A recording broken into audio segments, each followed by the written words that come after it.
Dan ternyata di sini kalau saya lihat di sini ada gosong ya, ada bekas gosong. Ini bisa kalian lihat, ini bekas gosong ini. Kemungkinan TV ini terkena sambaran petir. Buset, parah banget coy. Ini bisa kita lihat ya, PCB-nya gosong. Kayaknya TV ini parah. Oke guys, kembali bersama video saya lagi. Hari ini saya kedatangan TV LED merek Samsung ukuran 43. TV-nya punya bengkel ya, jadi bengkel teman saya. TV-nya mati total, kemungkinan kerusakan di bagian power supply. Ini Samsung seri K ya. Jadi kita akan bongkar TV-nya. Kita akan cek bagian power supply-nya. Langsung kita bongkar TV-nya. Yo wes. Oke, ini kita bongkar dulu ya guys.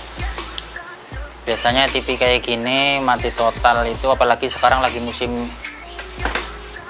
hujan, musim petir. Bisa jadi TV-nya kena geledek. Santai mas, grogi.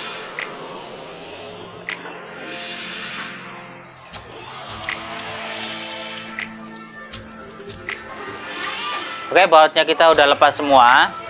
Sekarang kita akan buka cover belakangnya.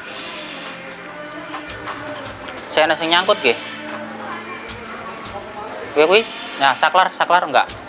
Oke. Oke guys, ini kita akan cek dulu ya. Pertama kita cek dulu tegangannya. Jadi kita cek tegangan, apa power supply-nya dia menghasilkan tegangan atau tidak. Kita cek dulu.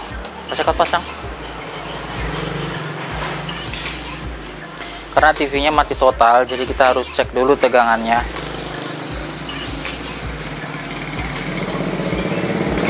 Oke. Itu di multitester saya ya. Kita cek dulu. Pertama kita cek di bagian dioda. Di sini ada beberapa dioda. Kita cek satu-satu. Pertama dioda ini di multitester saya 0 ya, 0, ya, berarti tidak ada tegangannya,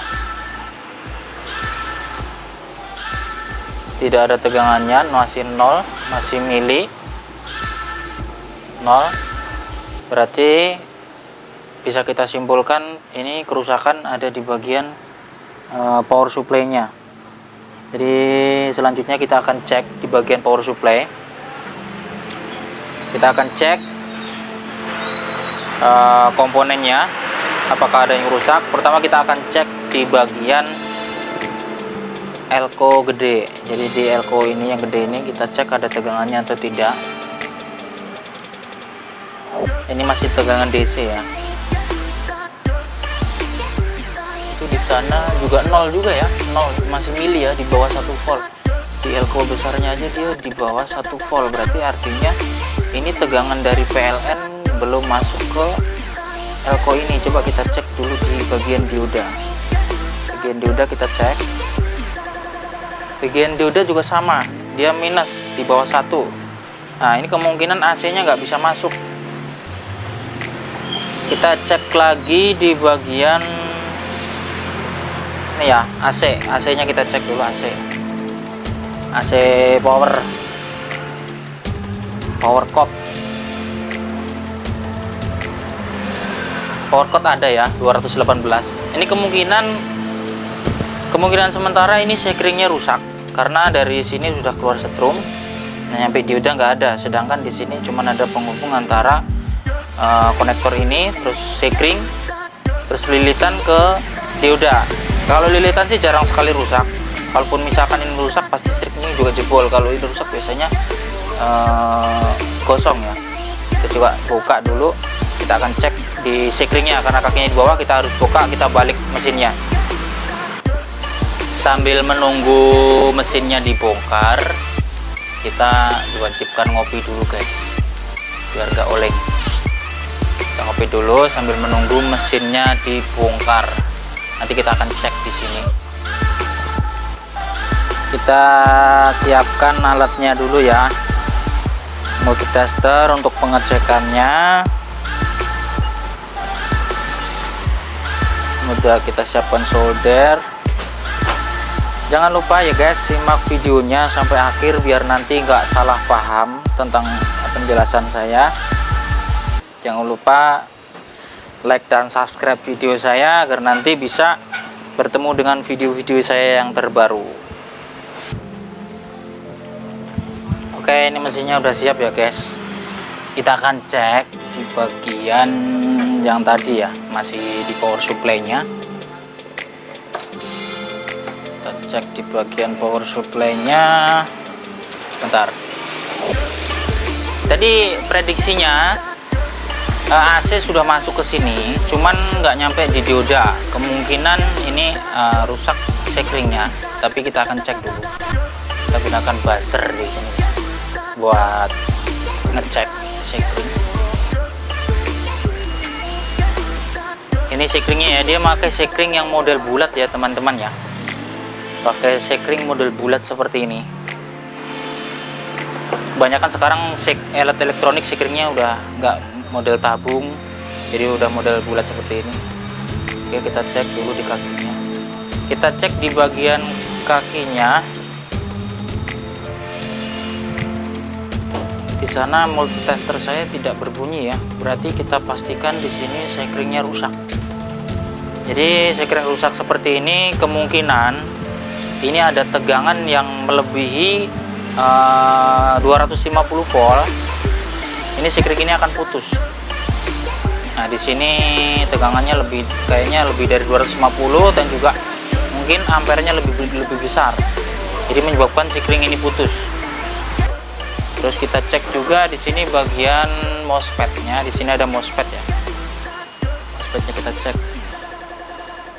Kalau dilihat dari multitester saya berbunyi.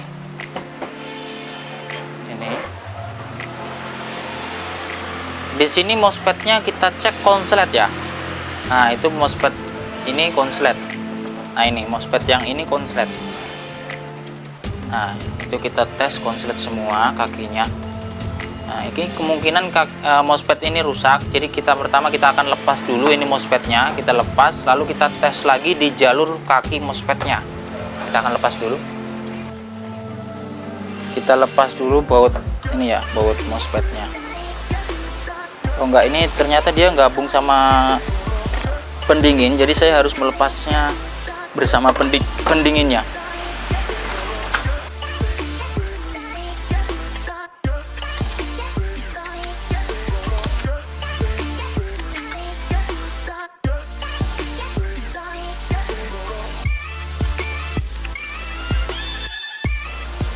Oke, ini MOSFET-nya udah bisa kita lepas, dan ternyata di sini kalau saya lihat di sini ada gosong ya, ada bekas gosong. Ini bisa kalian lihat, ini bekas gosong ini. Kemungkinan TV ini terkena sambaran petir. Buset, parah banget coy. Ini bisa kita lihat ya, PCB-nya gosong. Kayaknya TV ini parah. Jadi perlu kita bersihkan dulu pakai thinner. Apakah di sini gosong ini dari MOSFET atau gosong dari komponen lain? Kita akan bersihkan dulu pakai thinner. Oke teman-teman, ini udah saya bersihkan ya. Cuman di sini di bagian resistornya ini kebanyakan yang kebakar. Jadi banyak banget yang kebakar, nilainya juga udah nggak ada. Ini nanti kita harus cari dulu mesin yang sama. Mungkin kita akan samakan resistornya di sini. Kalau misalkan tidak ada, mungkin kita akan alternatif kita pasang driver switching ya, driver switching untuk trafo ini ya. Jadi kita pasang di luar. Jadi sejenis gacun kita pasang di sini. Karena kalau dilihat ini udah parah. Mungkin ini karena di sini aja udah kebakar sampai resistor pada hilang. Bisa jadi komponen yang di sini, pendukung di sini juga udah pada rusak semua.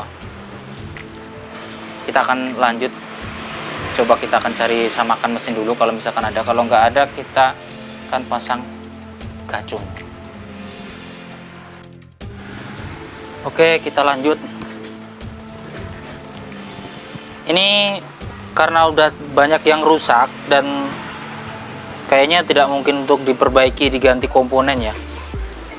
Tapi sekarang saya akan pasang modul switching. Jadi akan saya pasang modul switching di sini sebagai pengganti bagian ini. Karena memang bagian ini sudah terlalu parah ya. Resistor sudah pada hilang nilainya. Banyak komponen yang pada pecah. Jadi akan saya pasang seperti video saya yang kemarin, video cara pemasangan gacun seperti ini. Jadi nanti akan kita gantikan di sini modul switchingnya pakai ini.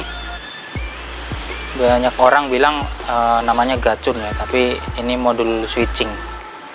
Kita akan coba pasang di sini. Cara pemasangannya masih sama ya, seperti video saya yang sebelumnya. Nanti akan saya taruh di deskripsi, jadi nanti kalian bisa lihat di bagian deskripsi. Di situ ada linknya, jadi kalian bisa lihat cara pemasangan gacunnya atau modul switching ini. Kabel hitam ke ground, kabel merah ke W+ untuk VCC ini modul switchingnya. Kabel warna kuning ke bagian tengah MOSFET yang lama. Kabel warna hijau ke bagian 300 volt di bagian elko yang gede ya, ini elko yang bergede. Terus kabel warna putih tersambung ke bagian feedback optocouplernya. Bagian feedback optocoupler yang kaki yang tidak terhubung ke ground. Jadi kalian bisa ukur dulu sebelum dipasang kaki yang tidak terhubung ke ground. Oke, ini udah kita pasang. Sebagai pengaman kita taruh di dalam sini. Terus selanjutnya kita akan coba nyalakan ini kabel, ini apa ya, sensornya ya, sensor. Kita coba nyalakan.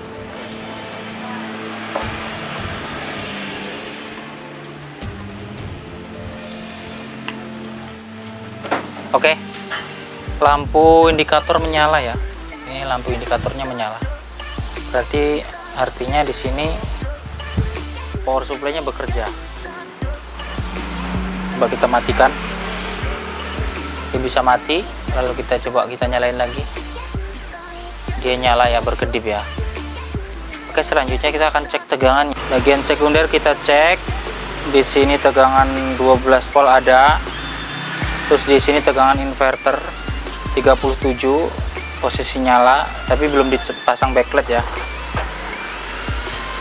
Oke, ini udah berfungsi ya. Selanjutnya kita akan rakit ke TV-nya. Kita tunggu ya proses pemasangannya. Oh ya, ini untuk pemasangan gacun di sini nanti kita kasih pendingin ya. Jadi nanti ini kita bisa kita baut di sini. Intinya dia dikasih pendingin, ini pendingin bawaannya, jadi saya pindah. Fungsinya untuk mendinginkan ini ya, STR di sini ya. Untuk mendinginkan ini bisa dipasang di sini. Jadi nanti mau dipakai baut, dibaut bisa, dilem juga bisa, yang penting kuat. Sambil menunggu proses pemasangan, jangan lupa like dan subscribe video saya, share sebanyak-banyaknya agar nanti bisa ketemu video-video saya yang terbaru. Kita tunggu sampai pemasangannya selesai, lalu kita coba hasilnya seperti apa, ataukah berhasil.